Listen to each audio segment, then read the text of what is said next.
Today is Thursday, May the 8th, and it seems I'm getting a little bit of grief for some of my opinions with, in particular, baby boomers who think I'm crazy, which is funny because I just think they have Trump derangement syndrome.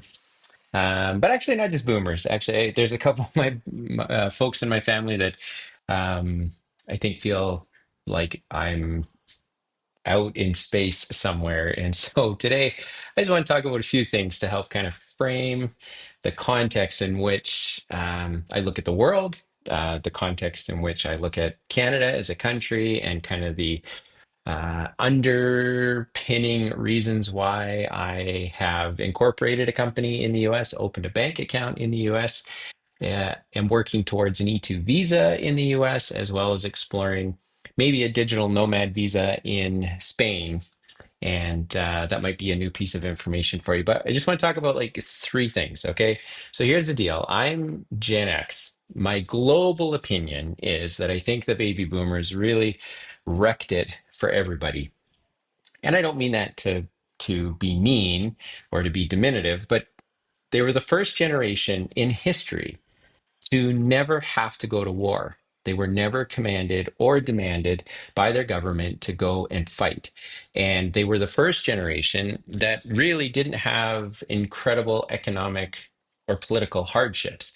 They came off the 60s. There was a great boom in all sorts of things, which I don't need to get into. But this generation just rode an amazing wave of prosperity, certainly in North America.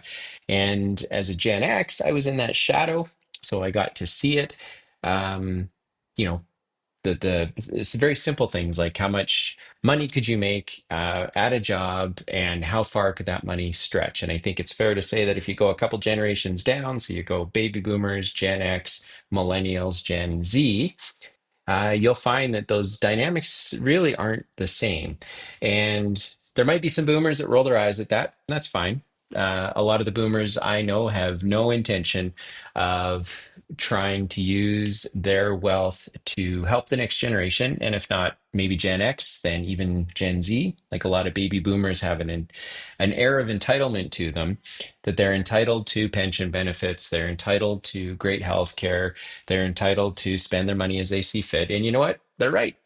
But what it produces, of course, are opinions like maybe the one I have, um, where there could have been a better job done. And so instead of that being a philosophical conversation, I just wanted to give some data points, and I might be conflating them. I don't know, but this is how I view the world. And so when you consume my content or my opinion or my vlogs, this is what you're up against. So I'm just going to give you three things. Okay. What I wanted to compare was I just wanted to explain the difference between working in the public sector and the private sector, because I'm an entrepreneur, which means that I am in the private sector running a business, and a public sector would be government jobs or jobs that are funded by taxpayer dollars, because the government doesn't make money per se.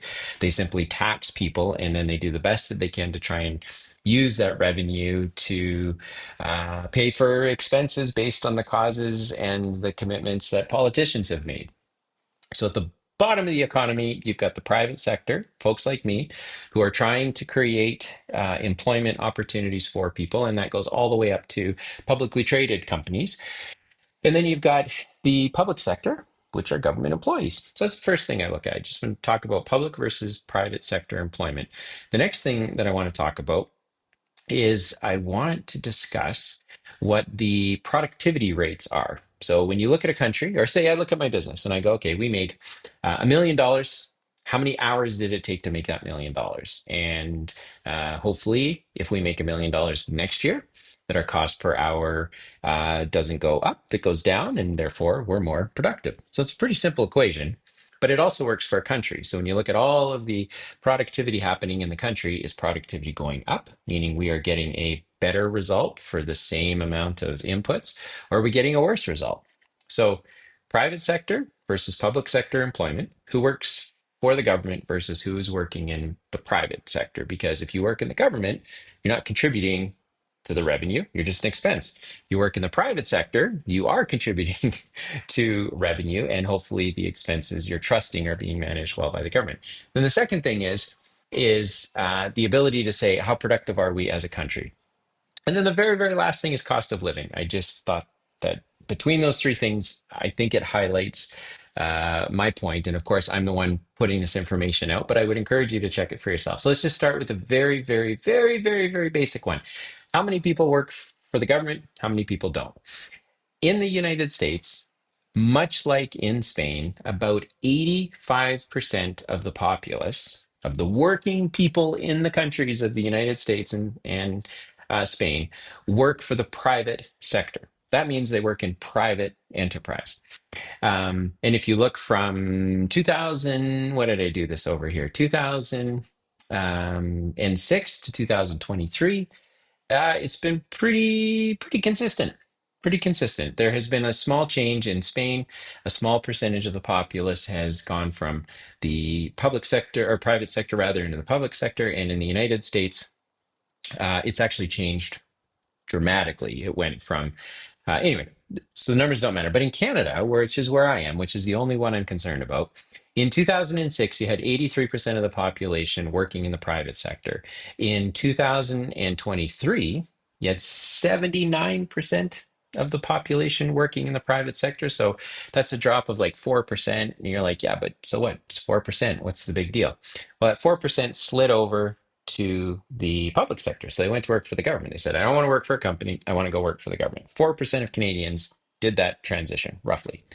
But when you compare it to the United States over the same period of time, you had a shift going the opposite way. You had 4% of people leave the public sector and go to the private sector. So in the United States, it went the other way. They said, I don't want to work for the government. I want to go work in private enterprise.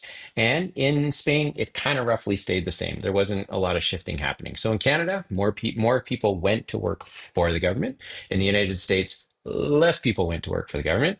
And in Spain, it stayed about the same. Okay. So let's just park that idea for a minute that for some reason, more Canadians felt like they had to go get a job with the government instead of working in private enterprise. That's where I work every day and have for my entire career.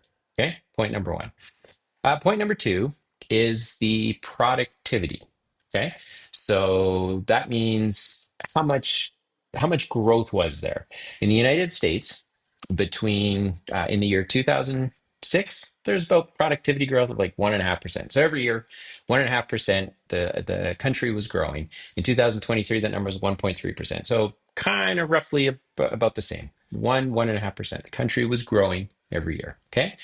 In Spain, growth was like just a touch less than 1%. That was in 2006. In 2023, growth was 1%. So what does that mean? That means like roughly Spain just stayed the same, right? So the United States grew a little bit between 2006, 2023. Spain kind of stayed the same 2006 to 2023. But in Canada, productivity dropped. And if you've listened to the headlines, you can see the frustration that comes out of individuals like me who see more people going to work for the government and then productivity dropping.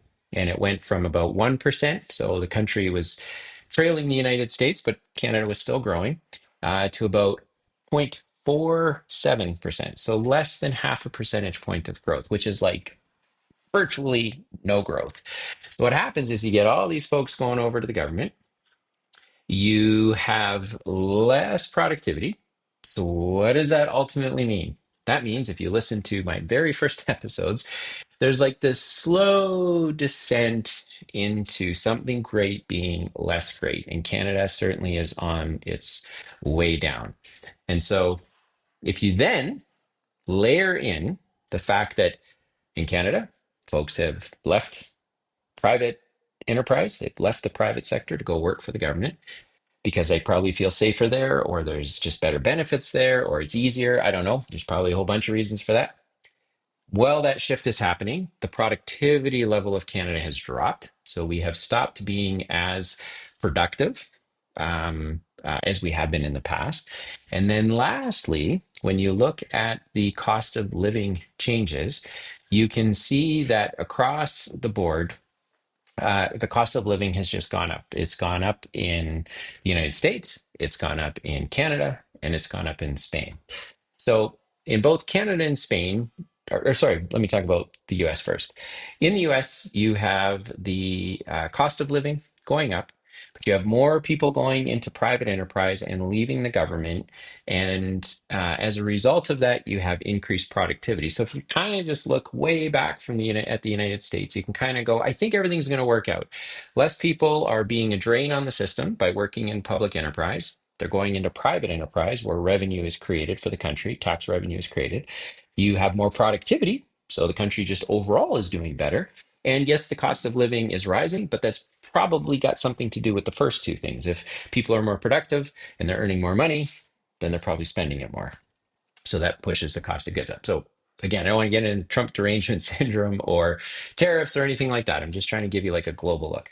Then you look at Spain and you sort of say to yourself, okay, cost of living in Spain has gone up, but for the most part, the populace has stayed the same. The people that work in government are staying in those jobs, and that's probably because they're probably pretty good jobs with pensions and so forth. The cost, while it has gone up, the productivity level for Spain has also gone up. So you can kind of look at the cost of living and productivity and go, generally, Spain's probably like for the most part pretty mediocre, but they're kind of slowly moving in the right direction. But with Canada, you have the cost of living going up.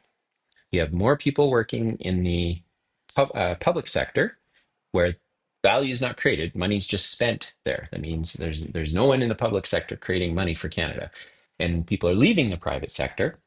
And then you have productivity going down. So all the guff I'm getting from the people I know, these are the reasons why I'm of the opinion that Canada is not the best place right now for a 47-year-old with a young family who are all trying to start lives for themselves to be here. Now, if all of my children were working in the public sector, firemen, policemen, nurses, doctors, government politicians, then Canada is a really great place to be because for the foreseeable future, it looks like all of the public service jobs are going to continue to grow. People are going to fly to those public jobs because they're going to feel that they're more secure and safe than working in a private enterprise. And then I would just stay put and I would just go vacation somewhere. But the truth is, I don't have a family right now that's going to work in the public sector. In fact, most of them are all going to work in the private sector. And so Canada seems to be the worst place to be working in the private sector right now. And certainly, if you're a young person, what that means, all jokes aside, is not only can unlike the boomers, you cannot get a job now that will pay for your cost of living, which is going up, but you also just can't begin to acquire wealth. There's no point buying a house because if in the boomers' day and age, a house was two times your annual income, when I was growing up, it was like five, six times, and now we're approaching eight or nine times for Gen Z. So Canada just is in a really, really tough place. And you might have missed it in previous episodes, but I shared this thought that I feel like Spain is on the other side of where Canada is. And it's easier to, I think, start again when you've hit the bottom and begin building up than it is to start at an entry point like Canada and just watch it decline. Because I do believe the decline, I think factually, if you just looked at the stats, is uh, irrefutable. You can't argue that Canada is not on the decline. There's nothing working in Canada's favor right now to support the idea that innovative, creative people should be here doing anything. In fact, you should leave and go somewhere else because there's a whole bunch of reasons for that. Canada's not on a global stage. You don't really hear about a lot of companies saying, I want to come invest in Canada in the private enterprise. They're not doing that. They're going to the US.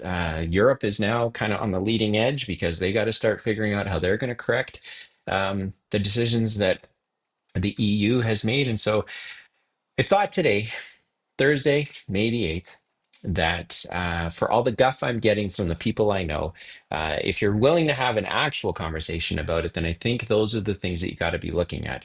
What are younger people capable of doing in the country? Where are their best opportunities? And what will their life look like if the next decade looks like the last decade? And I happen to think that I just have an opinion that if private enterprise is where you're going to be, that it's great to have a business as we do here in Calgary, but to really stretch and work and risk a bunch doesn't seem to be worth it. Make your business profitable, make it healthy, try to make it as stable as you can, but recognize that the folks that are working for you are always going to have this burden.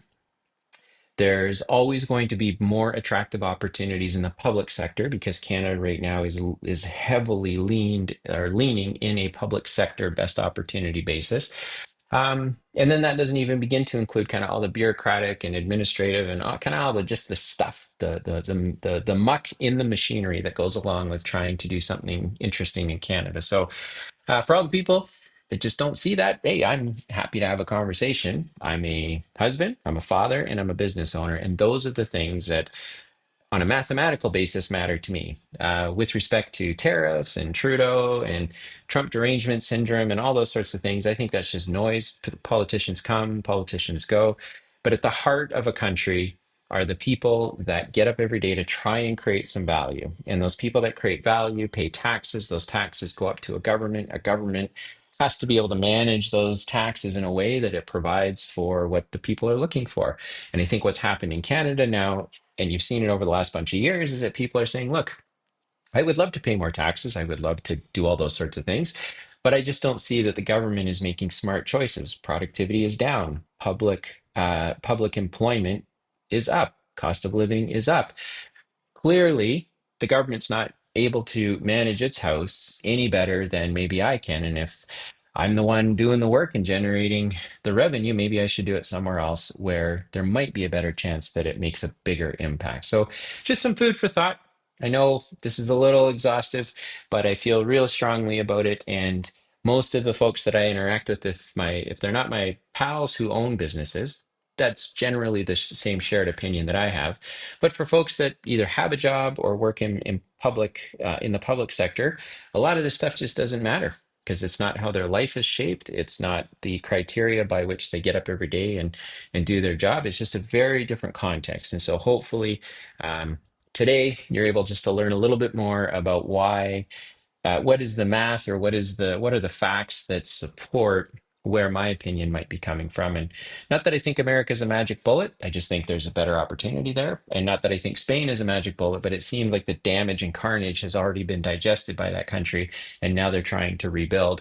And Canada I just see is just about to get into a world of hurt and all the best. So obviously, if today was do I stay or do I go, there's no question today is a go day.